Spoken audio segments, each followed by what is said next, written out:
Hi there, and welcome back to the video course. In the previous video, we added the tap event. In this video, we will further improve how the game runs in mobile device.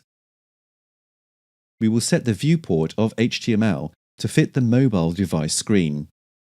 We also implement the Canvas Retina logic and add Retina support to those HD mobile screens.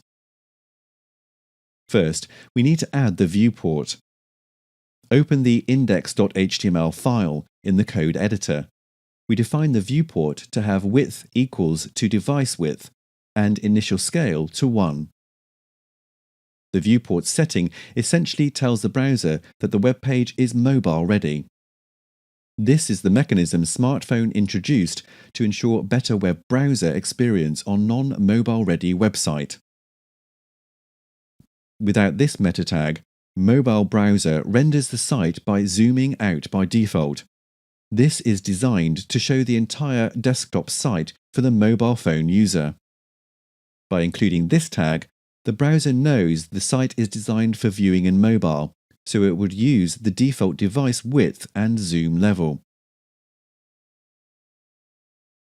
There is an alternative setting. We may choose to add the maximum scale and minimum scale to equals 1.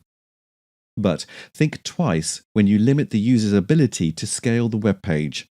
Usually, we set this config only for web page that mimics the app behavior.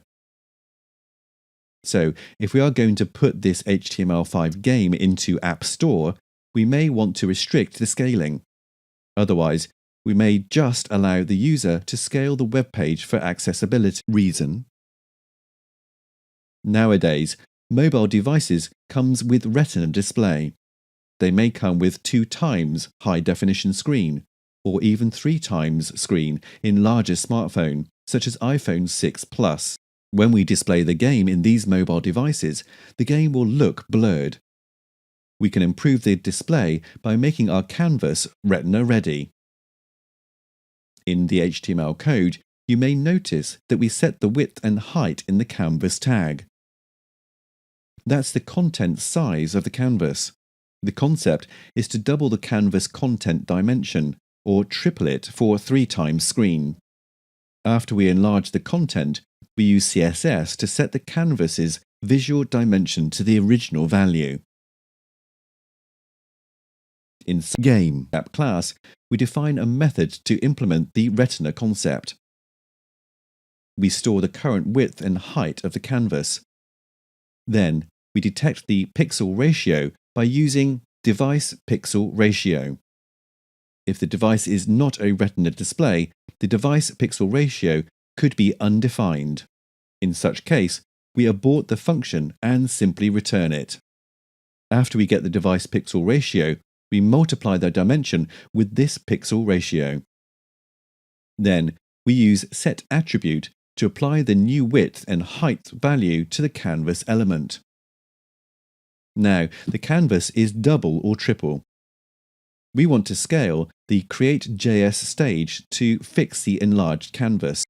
We set Scale X and Scale Y to pixel ratio. Then, we set the CSS style of the canvas to the original width and height. In such setup, take a 2x screen as example. The same content is doubled, and shrink down half size. This makes the content display using the sub-pixel in the Retina display. At last, in the construct game app class, we call the Retinalize method to execute the logic we just defined. We need mobile device or simulator to test the feature. Or, if you have a computer with Retina display, we can test it too. For example, in my MacBook, the game now displays much clearer. Try to run the code once. The game should display correctly without error. The game may look clearer, but we can have a comparison by toggling the Retinalized code. Try to comment out the Retinalize method and refresh the game again. Then we can turn on the Retinalize code again. It should be much clearer now.